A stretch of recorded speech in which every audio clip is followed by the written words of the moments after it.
کر رہے تھے میں پر جو ہے الحاظ سید خورشید عالم صاحب قبلہ حضرت مولانا قاسم رضا صاحب قبلہ مصباحی اور تمام احباب اہل سنت کی جلوہ گری ایک شعر سرکار خواجہ غریب نواز کی بارگاہ میں کہ دین کی تبلیغ کا سامان لے کر آئے ہیں، دین کی تبلیغ کا سامان لے کر آئے ہیں، مصطفیٰ کے شہر کا فیضان لے کر آئے ہیں، دین کی تبلیغ کا سامان لے کر آئے ہیں، مصطفیٰ کے شہر کا فیضان لے کر آئے ہیں، اور تیر و خنجر اور نہ تلوار کی باتیں کرو، تیر و خنجر اور نہ تلوار کی باتیں کرو، میرے خواجہ ہاتھ میں قرآن لے کر آئے ہیں، تیر و خنجر اور نہ تلوار کی باتیں کرو، میرے خواجہ ہاتھ میں قرآن لے کر آئے ہیں، دین کا سامان لے کر آئے ہیں، مصطفیٰ کے شہر کا فیضان لے کر آئے ہیں۔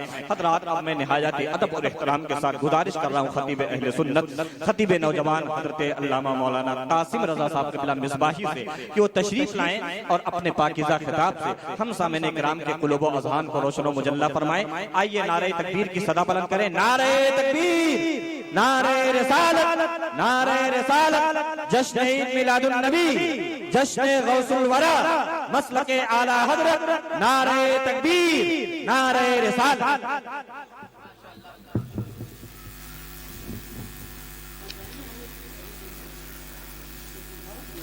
نحمده ونصلي على رسوله الكريم أما بعد فأعوذ بالله من الشيطان الرجيم بسم الله الرحمن الرحيم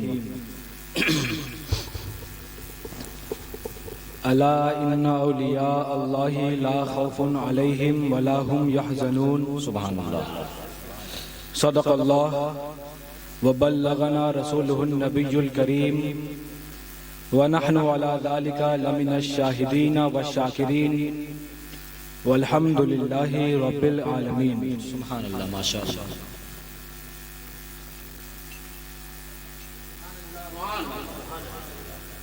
آیت کریمہ کی فضیلتیں اور برکتیں حاصل کرنے سے پہلے آئیے ہم اور آپ انتہائی محبت و عقیدت کے ساتھ حضور سرکار مصطفیٰ احمد مجتبی محمد مصطفیٰ صلی اللہ علیہ وسلم کی بارگاہ بے کس پناہ میں جھوم جھوم کر درود پاک کا نذرانہ پیش کریں، پڑھیں باواز بلند۔ رب محمد صلی اللہ علیہ وسلم نحن عباد محمد صلی اللہ علیہ وسلم صلاة و سلام علیک یا رسول اللہ یا حبیب اللہ صلی اللہ تعالی علیہ وآلہ صلی اللہ تعالی علیہ وسلم۔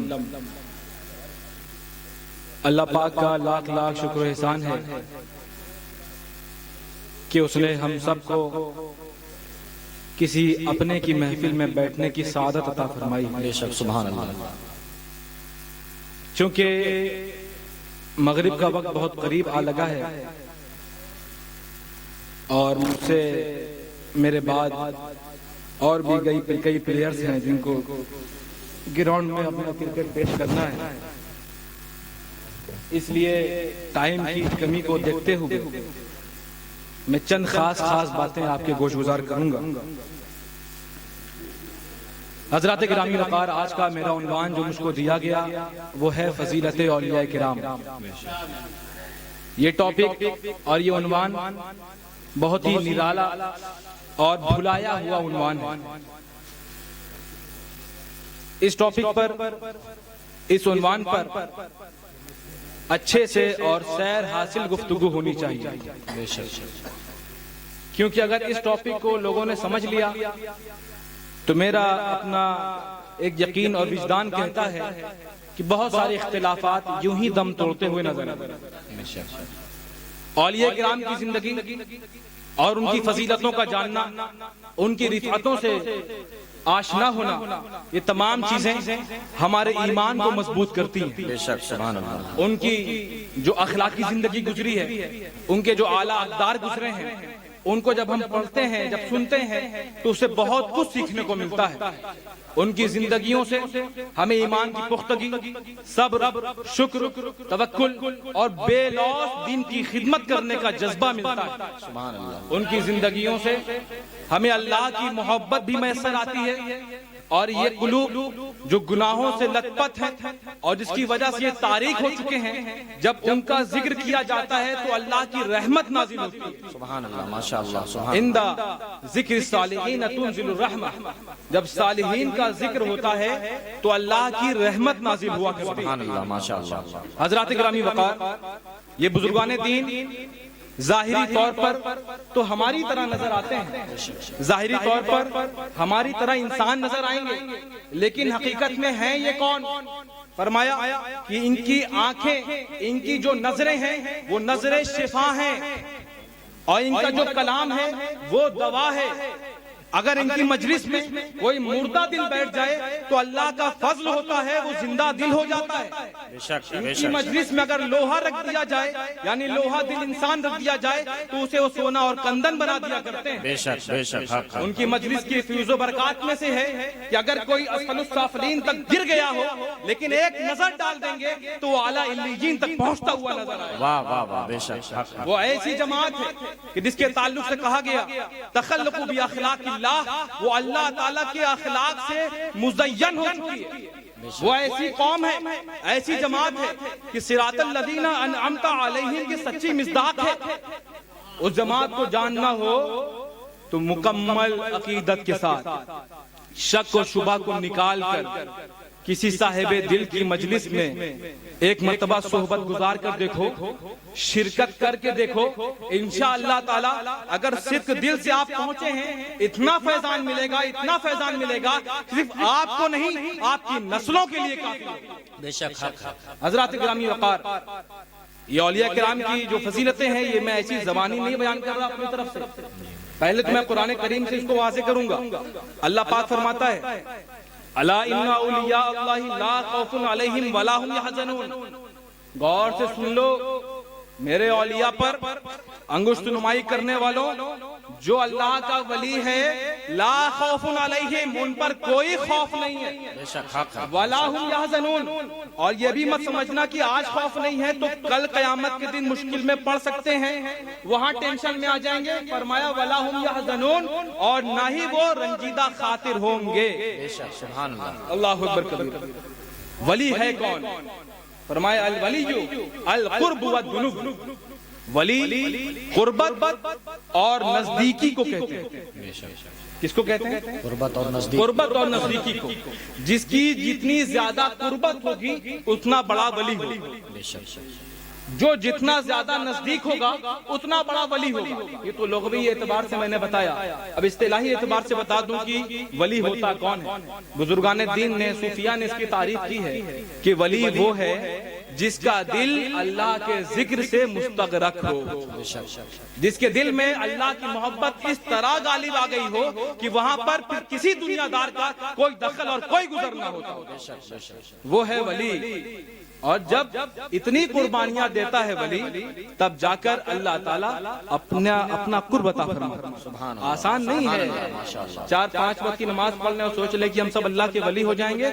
ارے اس طرح کی نماز پڑھ کے تو دیکھو صحیح، اولیاء کرام کی محبت رکھو اور اس طرح کی نماز پڑھ کے دیکھو. انشاءاللہ تعالی اللہ تعالیٰ تمہیں ہمیں سب کو ولی بنا دے.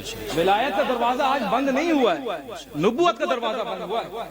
حضرات گرامی وقار، حضور صلی اللہ تعالی علیہ وسلم نے فرمایا علماء امتی کا انبیاء بنی اسرائیل، میری امت کے علماء بنی اسرائیل کے انبیاء کی طرح ہیں. ہلکے میں لے لیا نا آج کل زیادہ علماء کو، اولیاء کو. فرمایا ہلکے میں مت لینا. علماء امتی کا انبیاء بنی اسرائیل، بنی اسرائیل کے انبیاء جو کام کرتے تھے اور جس کی وجہ سے ان کا مقام اور مرتبہ بلند کیا گیا تھا، وہی کام میری امت میں علماء کرتے ہیں، وہی کام میری امت میں اولیاء کرام کرتے ہیں. تو جو مقام بنی اسرائیل میں انبیاء کا ہے، اس امت میں علماء اور اولیاء کا. حضرت ابو ہریرہ رضی اللہ تعالیٰ عنہ سے روایت ہے، حضور صلی اللہ تعالیٰ علیہ وسلم نے فرمایا کہ اللہ تعالیٰ فرماتا ہے ان اللہ اذا احب عبدا دعا جبرائیل. اللہ تعالیٰ جب کسی بندے سے محبت فرماتا ہے نا تو جبرائیل کو بلاتا ہے. جبرائیل ادھر آؤ، انا احب، میں اس سے محبت کرتا ہوں. وہ جو احمد نگر میں رہتا ہے نا، میں اس سے محبت کرتا ہوں. کانپور میں جو رہتا ہے نا میں اس سے محبت کرتا ہوں. فَأَحِبَّهُ تم بھی محبت کرو اس سے. سبحان اللہ ماشاءاللہ. صرف میں نہیں تم بھی کرو. اب حضرت جبرائیل بھی محبت کرنا شروع کر دیتے ہیں. پھر آپ فرماتے ہیں حدیث شریف کا ٹکڑا فرماتے ہیں ثم ينقلب الى السماء، پھر آپ آسمان والوں کی طرف منتقل ہوتے ہیں، ان کی طرف متوجہ ہوتے ہیں. فرماتے ہیں یا اہل السماء ان اللہ يحب فلانا فاحبوه. فرمایا کہ اے اہل سما، آسمان کی مخلوقات، اللہ تعالیٰ فلاں بندے سے محبت کرتا ہے. پتا ہے کہ نہیں ہے؟ محبت کرتا ہے. تم بھی سب اس سے محبت کرنے لگ جاؤ. سبحان اللہ ماشاءاللہ. فَيُحِبُّهُ فُلَانٌ، تو جتنے بھی آسمان کے رہنے والے ہیں وہ تمام کے تمام اس اللہ کے بندے سے محبت کرنا شروع کر دیں. سبحان اللہ ماشاءاللہ. يُقْبَلُ فِي الْأَرْضِ، پھر يُقْبَلُ لَهُ الْقَبُولُ فِي الْأَرْضِ، پھر زمین پر اس کے لیے مقبولیت کو عام کر دیا جاتا ہے. آپ دیکھ لیں مخدوم شاہ علیہ رحمۃ اللہ تعالی علیہ، پہلے اللہ نے محبت کی، پھر جبرائیل نے محبت کی، پھر آسمان کی جتنی مخلوقات سب نے محبت کی، پھر جو زمین میں لوگ تھے ان کے لیے مقبولیت عام کر دی گئی. آج ہر بچہ ان سے محبت کرتا ہوا نظر. سبحان اللہ ماشاءاللہ. تو یہ کنیکشن ڈائریکٹلی اللہ سے ہے. ان اللہ والوں کو ہلکے میں مت لیا کرو، ان کا ڈائریکٹلی کنیکشن اللہ سے ہے، اور سب سے پہلے اللہ نے ان سے محبت کی ہے. اور جس سے اللہ محبت کرے، آپ کسی سے محبت کرتے ہیں اگر کوئی تکلیف اس کو ہو جائے تو برداشت کرتے ہیں؟ بس باقی میں نہیں بتاؤں گا، سمجھ. حضرات گرامی وقار، یہ اولیاء کرام کا مرتبہ کیوں بلند ہے؟ ان کو دو قوتیں دی گئی. ایک قوت ہے لینے کی اور ایک قوت ہے دینے کی.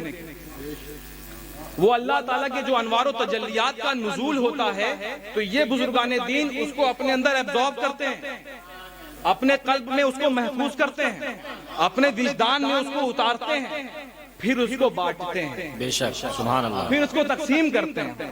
جن سے قلبی مناسبت ہوتی ہے، روحانی لگاؤ ہوتا ہے، اور جو عقیدت کے ساتھ ان کی بارگاہ میں حاضری دیتا ہے اس کو بھرپور نوازتا ہے. سبحان اللہ بھرپور نوازتا ہے. ماشاءاللہ. حضرت علامہ ثناء اللہ پانی پتی رحمۃ اللہ تعالی علیہ فرماتے ہیں کہ بزرگان دین کا حال تو یہ ہے کہ جس کو بھی یہ نعمت حاصل کرنی ہو تو یا تو وہ رسول کی بارگاہ کی خوب صحبتیں اٹھائے، اور یا تو رسول کے نائبین اولیاء امت کی صحبتیں کثرت سے اٹھائے. بے شک سبحان اللہ.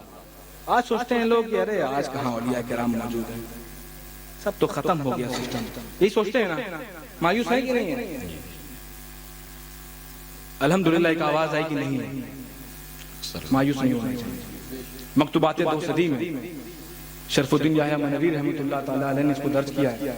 آپ نے فرمایا کہ اللہ تعالیٰ کے بندے، خاص بندے، نیک بندے، اولیاء کرام ہر وقت روئے زمین پر موجود ہوتے ہیں، جن کی تعداد 10 سے لے کے 100 تک جاتی ہے. اس سے بڑھ بھی سکتی ہے، کم بھی ہو سکتی ہے. ایک چیز اور بیان فرمائی آپ نے کہ یہ بھی ضروری نہیں کہ اولیاء کرام شہر ہی میں رہتے ہوں، فرمایا گاؤں میں بھی رہ سکتے ہیں. بے شک بے شک. فرمایا امام ابو الحسن خرقانی رحمۃ اللہ تعالی علیہ گاؤں ہی میں رہا کرتے تھے، اور اتنا بلند مقام آپ کا ہوا ہے کہ 1000 سال گزر گئے کوئی اس مرتبے کو پہنچا نہیں پہنچا اس میں بھی شک نظر آتا. گاؤں میں رہتے تھے. حضرات گرامی وقار، تو اولیاء کرام کی صحبتیں بہت کارآمد ہوا کرتی ہیں. حضور غوث پاک رضی اللہ تعالیٰ عنہ فرماتے ہیں قوم باذنی، اے مردہ میرے حکم سے اڑ جاؤ، بس اڑ جا. ان کے نانا خوف زدہ رہتے تھے کہ اس کو دوبارہ مت دوڑانا، نہیں تو یہ جتنے بھی قبرستان کے لوگ ہیں سب کو اٹھانا تھا. یہ طاقت پاور آیا کہاں سے؟ حضور خواجہ غریب نواز رحمۃ اللہ تعالی علیہ جوگی جے پال سامنے دائرہ کھینچ دیا، نو اینٹری. کہاں سے طاقت آ گئی؟ مخدوم شاہ علیہ رحمۃ اللہ تعالی علیہ مسلح پلٹا، پوری سلطنت ختم. کہاں سے طاقت آ گئی؟ اس کو سمجھنے کے لیے کہیں اور نہیں جاؤں گا، بڑے پیر کی بارگاہ چلا. بے شک سبحان اللہ. اللہ اکبر. یا رسول اللہ. زندہ باد زندہ باد زندہ باد زندہ باد زندہ باد زندہ باد زندہ باد زندہ باد. اللہ یا رسول اللہ. سبحان اللہ. آپ کی کتاب ہے فتح الغیب، پڑھا کریں. صرف کرامت نہ پڑھا کریں، صرف کرامت نہ پڑھا کریں، کرامت کیسے حاصل ہوئی اس کو بھی پڑھا کریں، بے شک حق حق تو آپ سے بھی جاری ہو سکتی ہے۔ حضور غوث پاک کے مرید ہیں، کیا بعید ہے، کیا محال ہے، کیا نہیں ہو سکتا آپ سے۔